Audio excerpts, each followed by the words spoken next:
Shalom, bom dia, que a graça e a paz do Senhor Jesus, o Messias e Yeshua, possa estar sobre a minha vida, sobre a sua vida. Eu sou o Bispo Rinaldo Job, líder do Ministério Tesouros Eterno, Casa de Oração, aqui em Primavera do Leste, e estamos vivendo a jornada de 60 dias, das ruínas ao perdão, uma caminhada de transformação, reconstrução e retorno ao coração do Eterno. Nos episódios anteriores, reconhecemos as ruínas, recebemos o consolo de Deus, aprendemos com a disciplina, removemos os escombros e preparamos o coração para a reconciliação. Agora seguimos avançando, compreendendo que Deus não deseja nos deixar presos às perdas. Ele quer reconstruir nossas vidas, nossos relacionamentos, nossa família e nossa comunhão com Ele.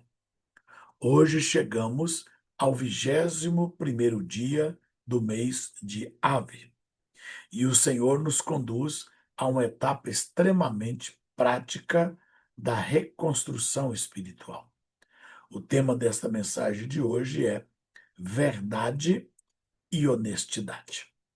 Quero ler com você em Levítico 19, a partir do versículo 11.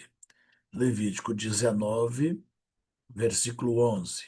Não furtareis, nem mentireis, nem useis de falsidade, cada um com o seu próximo.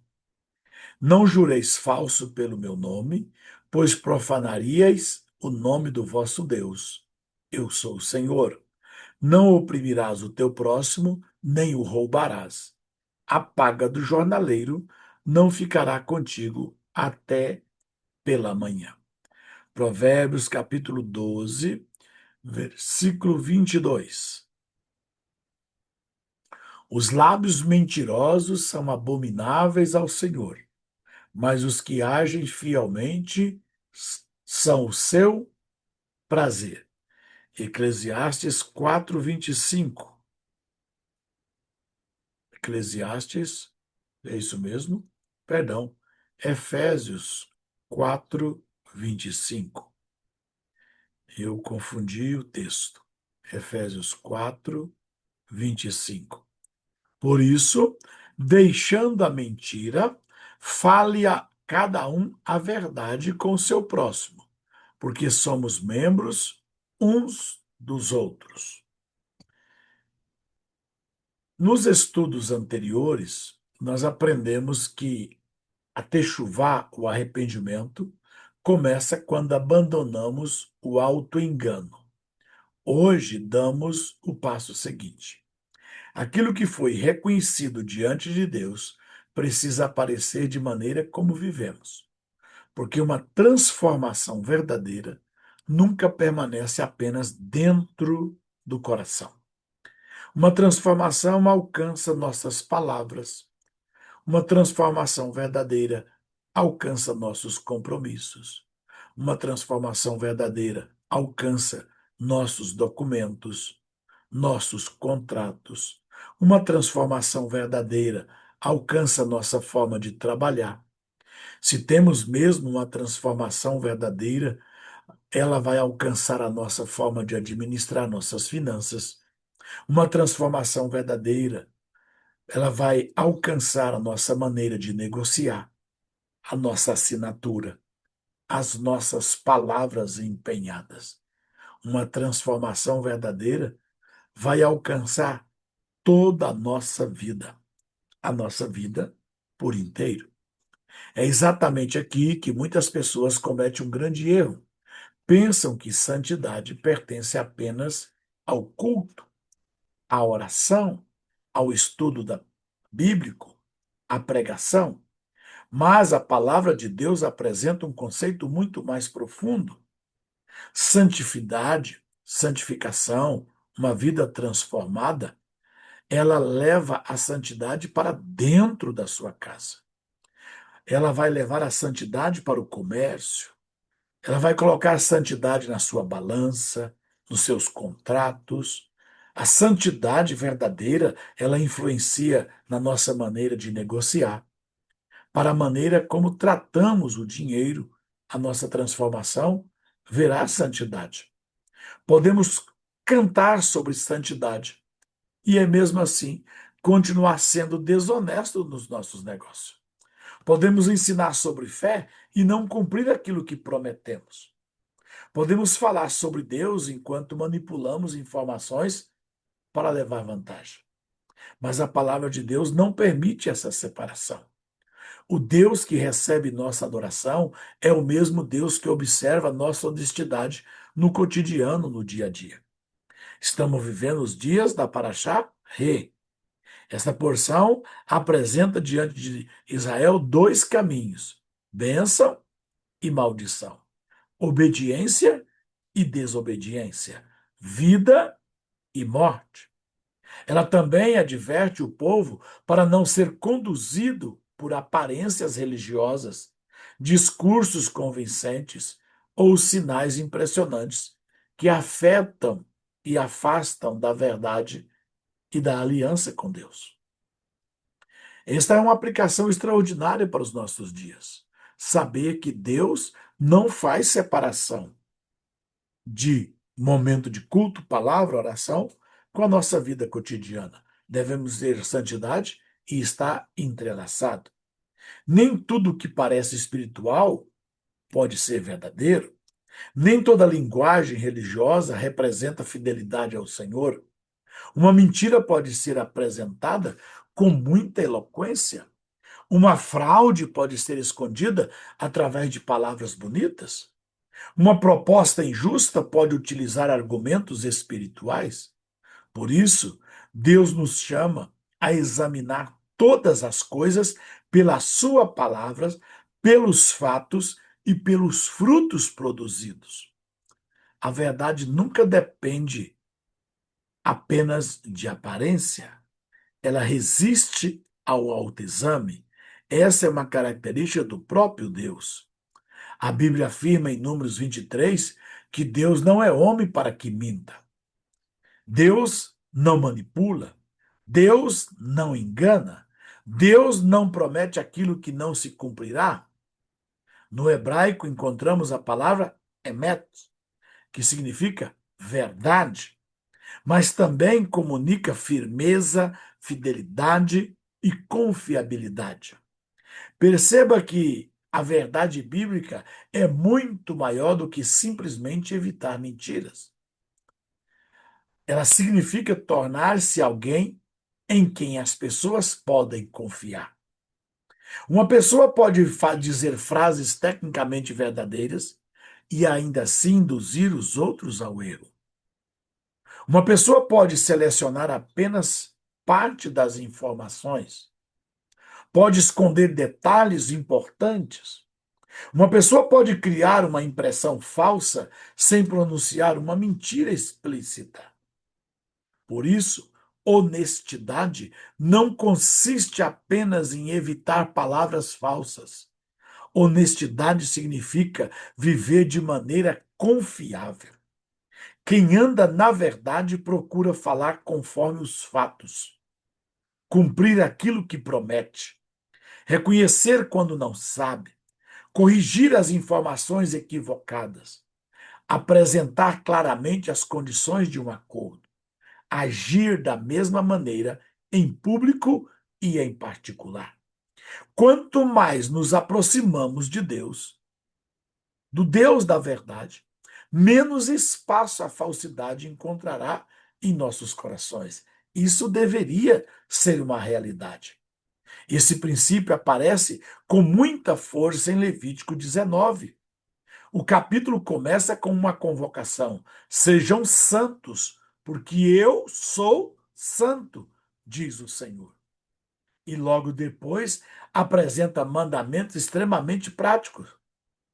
Ordena que não devemos furtar, não devemos enganar, não devemos mentir, não devemos jurar falsamente, não devemos explorar o próximo, não devemos reter injustamente o pagamento de um trabalhador.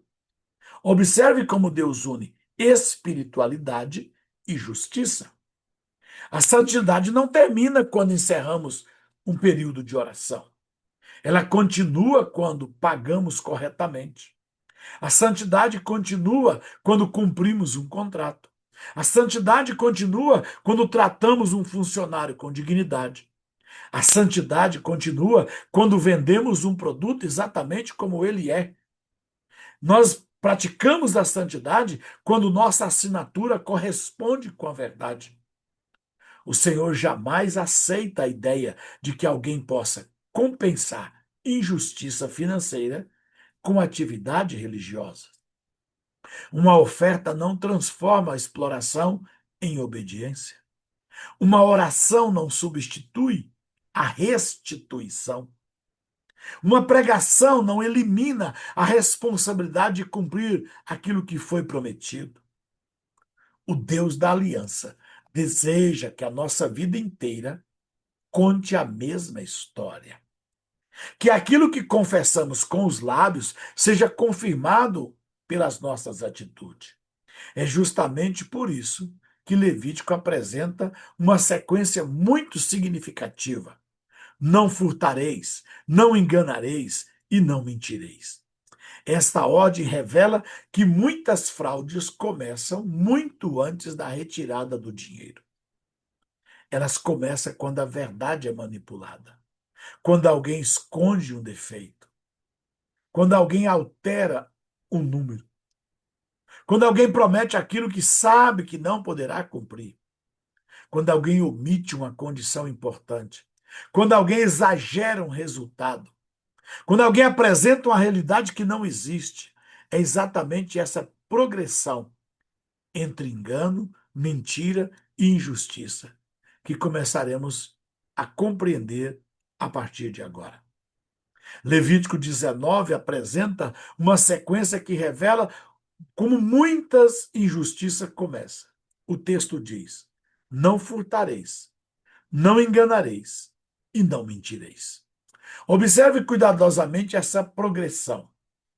Nem todo pecado financeiro começa com a retirada do dinheiro. Muitas vezes ela começa muito antes. Começa quando a verdade é manipulada, quando alguém esconde um direito importante ou esconde um defeito, quando alguém altera um número, quando alguém promete algo que sabe que não vai cumprir, quando exagera no resultado, quando cria uma urgência inexistente, quando omite uma condição que mudaria completamente a decisão da outra pessoa. Perceba o que está acontecendo. A pessoa enganada continua tomando uma decisão livre, mas ela decide baseada em uma realidade falsa. Sua liberdade foi comprometida porque a informação apresentada não correspondia aos fatos. É por isso que a Torá trata o engano como algo tão sério. Enganar alguém também significa interferir injustamente na capacidade que essa pessoa possui de decidir com conhecimento verdadeiro. Esse mesmo princípio aparece quando Deus ordena que Israel utilize pesos e medidas corretas. Na antiguidade, comerciantes desonestos podiam utilizar pesos diferentes. Uma medida para comprar, outra medida para vender. Aparentemente, tudo parecia normal, mas a balança havia sido preparada para favorecer apenas um dos lados. Por isso, Provérbios declara: a balança enganosa é abominação para o Senhor. Esse mandamento ultrapassa completamente o contexto das antigas balanças. Hoje, ele alcança todas as formas de medição, o peso real de um produto, a quantidade real entregue, os prazos informados, os números apresentados, os resultados divulgados, os juros cobrados, os custos ocultados, as horas trabalhadas, as despesas registradas. Tudo pertence ao mesmo princípio. Também existe duas medidas quando exigimos dos outros aquilo que nós não praticamos. Quando aumentamos nossos acertos e diminuímos nossos erros. Isso é ter uma balança enganosa. Quando cobramos pontualidade, mas não respeitamos o tempo das outras pessoas, isso é ter balança enganosa. Quando julgamos o próximo por atitudes que justificamos em nós mesmos, isso também é balança enganosa. A balança justa também representa coerência de caráter. Os sábios judeus reforçam esse ensino ao tratar das medidas incorretas. Os rabinos afirmavam que não bastava dizer eu nunca pretendi fraudar. Era necessário evitar até mesmo instrumentos que facilitassem a fraude. Que princípio importante para os nossos dias. Integridade não depende apenas de boas intenções, ela também cria mecanismo de transparência. Uma administração saudável possui prestações de conta, registros claros, informações verificáveis, processos que dificultam o erro e impede a desonestidade. Prestação de conta não demonstra falta de fé, demonstra temor a Deus e respeito pelo próximo. Quanto maior a responsabilidade, maior deve ser a transparência. Nós vivemos hoje em dias em que atos do governo é ordenado que se coloque em 100 anos de sigilo. Mas se você está fazendo o que é certo, por que colocar em sigilo? Outro conceito muito interessante apresentado que a gente vai encontrar nos ensinos judaicos é uma palavra em hebraico que significa Geneivat Da'at, frequentemente traduzida como roubo de percepção. Ela descreve a situação em que alguém induz outra pessoa a uma conclusão falsa, sem necessariamente pronunciar uma mentira direta. Imagina um vendedor que conhece um defeito importante no produto. Ele fala longamente sobre as qualidades. Quando recebe pergunta, responde de forma vaga. No final, o comprador acredita que está adquirindo algo completamente diferente da realidade.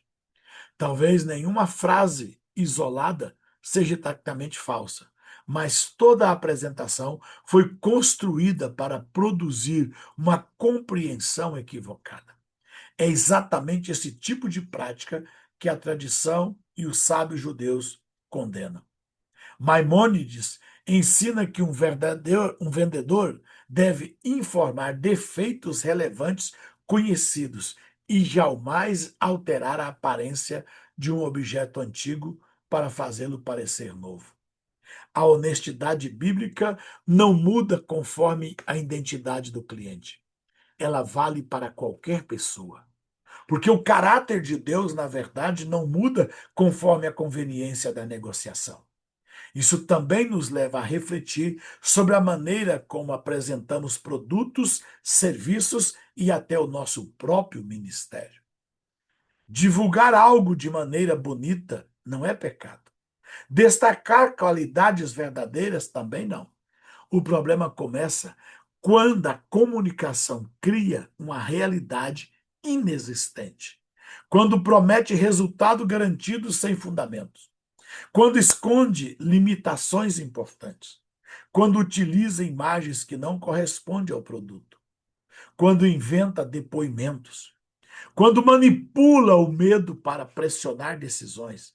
Ou quando utiliza o nome de Deus para convencer alguém a comprar, alguém a ofertar, alguém a investir ou assumir um compromisso. O Senhor nunca nos autorizou a usar sua autoridade para eliminar a liberdade das pessoas.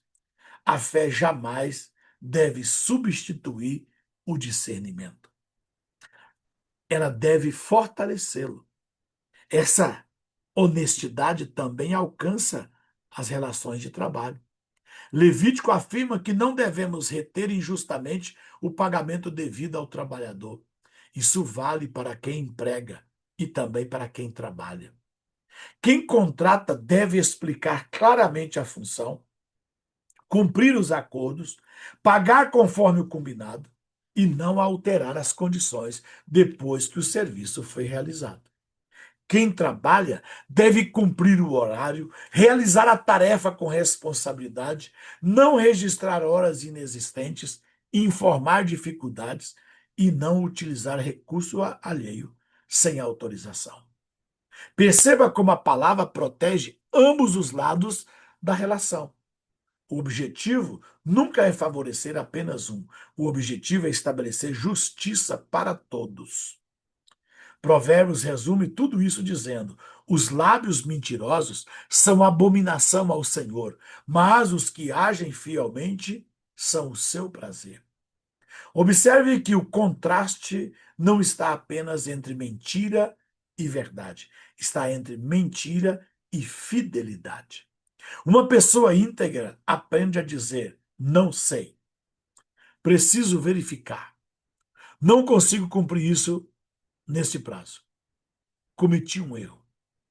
Essa informação estava incompleta. Não tenho autorização para prometer isso. Essas respostas talvez pareçam difíceis no momento, mas constrói algo que vale muito mais do que uma negociação bem-sucedida. Constrói confiança. E é justamente essa confiança que nos conduzirá ao ensino do Salmo de número 15 e às palavras do próprio Messias sobre sim, que seja verdadeiramente sim, e um não, que seja verdadeiramente não. O Salmo de número 15 faz uma pergunta que continua ecoando até hoje. Senhor, quem habitará no teu tabernáculo? Quem poderá permanecer no teu santo monte? Entre as respostas apresentadas está aquele que fala a verdade no seu coração. Perceba que a honestidade começa antes da conversa. Ela começa dentro de nós. Antes de uma mentira ser pronunciada, normalmente ela já foi aceita no coração. Por isso o salmista fala da verdade interior. Existe um diálogo silencioso que todos nós mantemos conosco mesmo. É nesse diálogo que decidimos se chamaremos as coisas pelo nome correto, se chamaremos irresponsabilidade da liberdade, manipulação de estratégia, exagero de testemunho, promessa imprudente de ato de fé. Ou teremos coragem de dizer exatamente aquilo que é verdadeiro? É dentro de nós, antes de pronunciarmos, antes de decidir, que nós tomamos a atitude, se nós seremos fiéis ou se nós iremos enganar. O Salmo também afirma que essa pessoa cumpre sua palavra, mesmo quando isso lhe custa alguma coisa. É claro que existem situações extraordinárias que exigem revisão de contratos ou acordo, mas o princípio permanece. Uma pessoa íntegra não abandona um compromisso apenas porque encontrou uma opção mais vantajosa. Sua palavra possui valor, porque sua palavra representa o seu caráter. Entretanto, pessoas honestas também enfrentam dificuldade. Às vezes surge imprevisto. Nem sempre conseguimos cumprir exatamente aquilo que planejamos. Honestidade não significa controlar todas as circunstâncias. Significa a maneira como reagimos quando elas mudam. Quando percebemos que não conseguiremos cumprir um compromisso, devemos comunicar com antecedência o quanto antes. Devemos explicar a situação sem inventar história. Devemos reconhecer o impacto causado, apresentar uma proposta realista e aceitar que a outra parte talvez não consiga concordar. Uma pessoa íntegra não desaparece. Uma pessoa íntegra não cria desculpas. Uma pessoa íntegra não promete outra data apenas para encerrar a conversa. Ela enfrenta a realidade com a verdade. Os sábios judeus ensinavam que acrescenta outra aplicação muito prática. Eles afirmam que também existe exploração por meio das palavras, não apenas por meio do dinheiro. Podemos enganar pessoas criando falsas expectativas.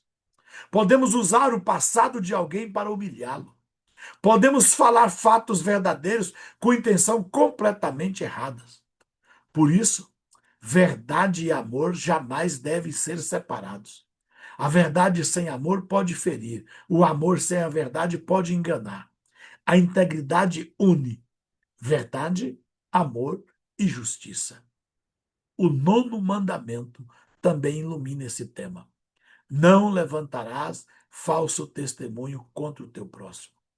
Originalmente, esse mandamento protege o julgamento justo, mas seu princípio alcança toda representação falsa da realidade. Inventar acontecimentos, alterar a sequência dos fatos, esconder informações importantes, apresentar interpretações como se fossem fatos confirmados, recortar uma conversa para produzir outro sentido, tudo isso fere o espírito desse mandamento. Há uma prática muito saudável que todos nós deveríamos desenvolver: aprender a distinguir claramente e sempre afirmar com a verdade. Eu vi, eu ouvi diretamente, alguém me contou.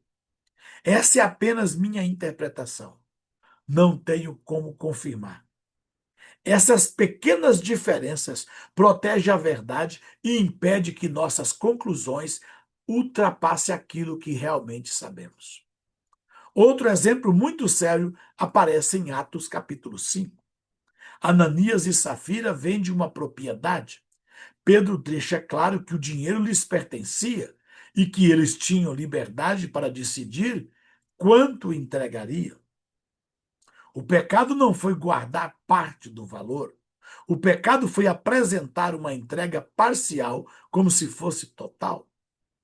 Eles desejaram receber a honra correspondente a um sacrifício que não haviam feito. Essa passagem confronta diretamente a aparência religiosa.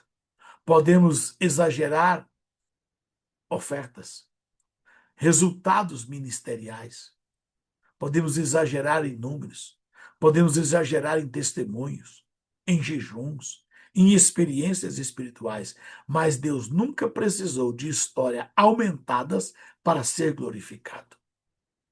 A verdade simples honra muito mais o Senhor do que um testemunho impressionante construído sobre exagero. É exatamente por isso que Jesus ensinou em Mateus 5: seja o vosso sim, sim, e o vosso não, não. O discípulo de Cristo deve ser conhecido pela confiabilidade da sua palavra. Ele não precisa fortalecer cada frase com juramentos exagerados. Sua vida já confirma aquilo que diz. Ele aprende a responder sim, não, talvez, não sei, preciso verificar. Que diferença isso faz? Vivemos numa cultura em que muitas pessoas acreditam que precisam responder tudo imediatamente. Mas reconhecer que ainda não sabemos é um ato de honestidade. Inventar uma resposta apenas para parecer preparado nunca glorifica a Deus. Como tem pessoas nos nossos dias que têm resposta para tudo e ainda afirma: Deus falou comigo. Estas pessoas estão indo mal. Estas pessoas estão se destruindo. Seja um homem de Deus sincero, seja uma mulher de Deus sincera. Diz: não sei, não sei sobre isso. Inventar uma resposta apenas para parecer preparado não glorifica a Deus e isso destrói a sua vida. Paulo conclui esse ensino dizendo em Efésios 4 que devemos abandonar a mentira e falar a verdade uns aos outros, porque somos membros do mesmo corpo. Quando um membro do corpo envia informações falsas, todo o organismo sofre. Da mesma forma acontece em uma família, em uma igreja, em uma empresa, em uma comunidade. A mentira exige sistemas de defesa. A verdade produz cooperação. Por isso, comunidades saudáveis precisam cultivar registros claros, prestação de contas, comunicação direta, liberdade para fazer perguntas, coragem para corrigir informações e líderes que saibam reconhecer seus próprios erros. A honestidade nunca enfraquece uma liderança madura. Ela fortalece sua credibilidade. O nosso estudo termina nos convidando a uma prática do que estamos aprendendo. Talvez exista alguma informação que você precisa corrigir. Talvez um documento que você precisa atualizar. Talvez uma promessa deva ser esclarecida. Talvez um pedido de perdão precisa ser feito. Não tenha medo da verdade. Uma correção voluntária costuma preservar muito mais a credibilidade do que uma mentira descoberta depois. A pessoa íntegra não é aquela que nunca erra. É aquela que ama a verdade o suficiente para corrigir o próprio erro, para se expor e se deixar ser corrigido. Isso é integridade. Porque a mentira quer proteger uma aparência, apenas ela vai conseguir fazer isso por algum tempo. Mas a verdade constrói uma reputação que permanece para sempre. Pense nisso. Nós estamos falando sobre verdade e honestidade. Se esta jornada está edificando você, compartilhe este vídeo, envie para outras pessoas e convide sua família e seus amigos para compartilhar e para caminhar conosco. Na descrição deste vídeo, você vai encontrar número e link dos nossos grupos de estudos gratuito. Entre nos nossos grupos, estude conosco diariamente, gratuitamente. Nos acompanhe lá. Eu tenho certeza que Deus tem uma bênção para você. Acompanhe os episódios anteriores se você perdeu. Esse estudo vale para todos os dias do ano. Nós estamos agora numa iminência de uma caminhada de 60 dias até chegar no Yom Kippur, mas esse ensino vale para todos os dias das nossas vidas. E lembre-se, a última palavra não pertence às ruínas. A última palavra pertence ao Deus que restaura. Eu quero orar por você. Eterno Deus, nós nos colocamos diante de Ti reconhecendo que Tu és o Deus da verdade. Sonda nossos corações, nossas palavras, nossos compromissos, nossos documentos, nossos negócios e nossas intenções. Perdoa-nos por toda mentira, exagero, omissão, promessas irresponsáveis, enganos. Dá-nos coragem para corrigir aquilo que precisa ser corrigido, humildade para reconhecer nossos erros e integridade para cumprir nossas palavras. Que nossos contratos sejam claros, nossos registros sejam honestos, nossas confianças sejam transparentes e nossos relacionamentos sejam marcados pela verdade e pela confiança. Livra-nos de usar teu nome para manipular pessoas ou justificar aquilo que tu nunca prometeste. Forma em nós o caráter do Messias Yeshua, para que nosso sim seja verdadeiramente sim e nosso não seja verdadeiramente não. Que nossa vida pública e nossa vida particular contém exatamente a mesma história. Em nome de Jesus, o Messias Yeshua, nós oramos. Amém e amém. Eu espero você para o próximo encontro. Fique com Deus.